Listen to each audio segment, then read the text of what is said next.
What's up, y'all? Once again, it's me, Chris.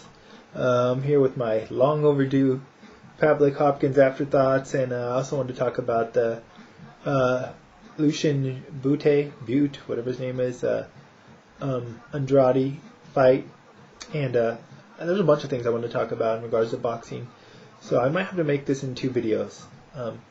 First off, though, I want to give a shout out to my subscribers, Odin422 and Percy B. Dockery. Those guys are always hitting me up on my comment in my videos, always bringing good comments and good discussion, so shouts out to those guys.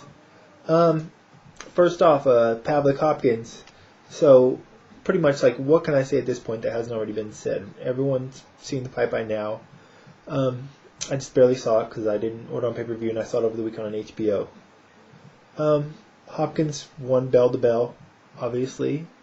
I saw something where, in the past week, where Kelly Pavlik said something, I believe on Wednesday or Thursday, the week of the fight, he contacted some kind of illness, or he wasn't feeling good, he was sick, I don't know. It's interesting because you always hear fighters say they don't want to make excuses, but yet fighters seem to always have an excuse when they lose. Not always, but you just hear it a lot. It'd be nice for a fighter just to, and I'm not saying Pavlik's lying, who knows, he knows, nobody else knows, maybe his camp. But I would just like a fighter maybe to, it'd just be nice more often than not if you'd see a fighter just admit that the opponent was the better man that day and, just take defeat graciously, Not saying Pavlik didn't, but I just either say you have an excuse or don't say I don't have any excuses, but, it kind of, is hollow words. But Hopkins looked great. I thought Pavlik would win. I was way off. I was surprised with Hopkins' speed and his energy level, the amount of punches he threw throughout the fight. He pretty much had Pavlik just befuddled. It was quite a performance.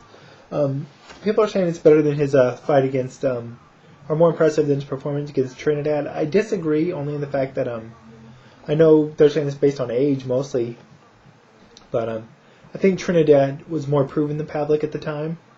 And also, I think Hopkins was just as underestimated in that bout, especially coming off their performances prior, where Trinidad had blown out William Joppy, and Hopkins handled Keith Holmes, but he didn't look impressive doing so. I think a lot of people thought, a majority of the press and fans thought that Trinidad was probably going to blow through Hopkins, and Hopkins shattered that, and pretty much shattered the Trinidad's, I don't want to say his myth, because he had a well-earned reputation at that point, but he pretty much, he affected the rest of Trinidad's career from that point on with that fight alone. His aura of invincibility, how about that? Another thing I want to talk about the fight real quick. I just have problems with Jim Lampley. The guy is so unbiased, it's ridiculous at times. He's a huge Vladimir Klitschko fan. He's a huge Oscar De La Hoya fan. I believe he's a huge Manny Pacquiao fan, and he's not a Bernard Hopkins fan. I think he was a Jermaine Taylor fan too. It's pretty obvious who the guy's rooting for most of the time in fights. You can just listen to the commentary and tell who he's pulling for. I don't know if he's supposed to be unbiased. He should, in my opinion, but I just remember there was a couple times in the fight where he started saying around the mid-rounds, now that Hopkins' legs are slowing down, Kelly's coming on, Kelly's going to catch him more. He said it numerous times about Hopkins' legs slowing down. I think he said it in round 5 or 6. And then Hopkins come back in round 7 and just completely shut Pavlik down, threw a gang of punches. And it was one of his best rounds, if not best, of the fight. And same with the end of round 12.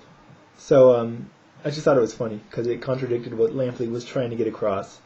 So sorry, Lamps, but Hopkins got one over on you this time. Alright, next up, I liked how Hopkins at the end of the fight was talking to Pavlik, giving him, kind of telling him, don't let the fight destroy you, let it make you, not break you. But he said something about you need to become a slick, kind of like a black boxer. And I understand what he's saying, but I think kind of you are who you are sometimes in fights.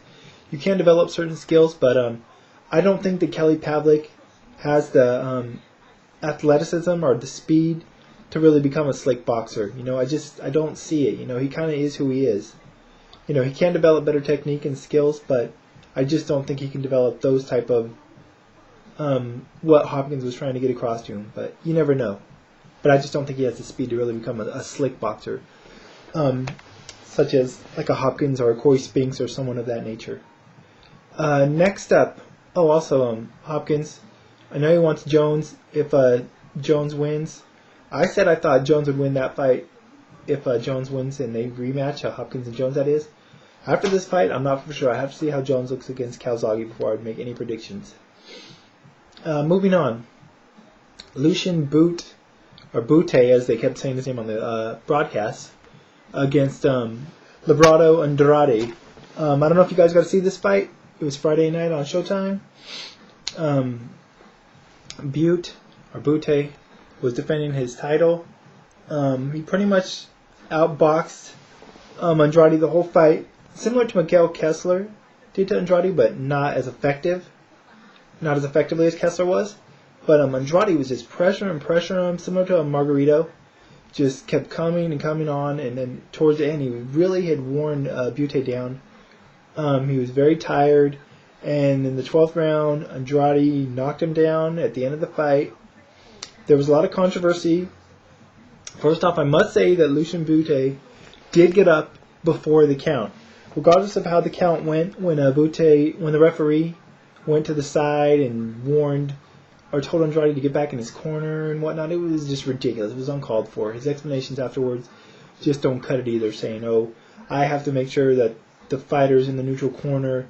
He cost himself, whatever, dude. BS. I'm not saying you cost him the fight, but, man up." The fact of the matter is that referee was fairly biased throughout the whole fight in favor of Bute, and it was fairly obvious, I don't know if you guys watch There Will Be Blood boxing show on here, 97 Rough. He gave a good description of the referee's antics, so you might want to check out his afterthoughts on that fight as well. I thought Bute was holding a lot. He was getting away with a lot of holding. The ref finally brought it up in the 11th round, but by then it was a case of too little too late, in my opinion. And once again, just the way Bute did get up, there wasn't enough time that Andrade would have had to finish him. I don't even think he would have been able to land a punch. But just the way he went about, the referee went about the call and the count and everything, it just was ridiculous. And I think the referee was biased. I think it was fairly obvious. Even the commentators, I believe, pointed it out. So hopefully we'll get a rematch. Bute said after the fight he would give Andrade a rematch. We'll see if that's the case. If it is, I hope it's in a more neutral site, although it probably won't be because of make so much more money up there in Canada, where Bute is a big draw. But I hope it's a referee that was more well known and a more unbiased referee, because I think Andrade deserves a more fair shake than what he got on Saturday night. That being said, that's pretty much it for now. I know I don't have enough time to talk about other things I want to talk to, so I'm going to probably drop another video after this one. So I'll see you in a little bit.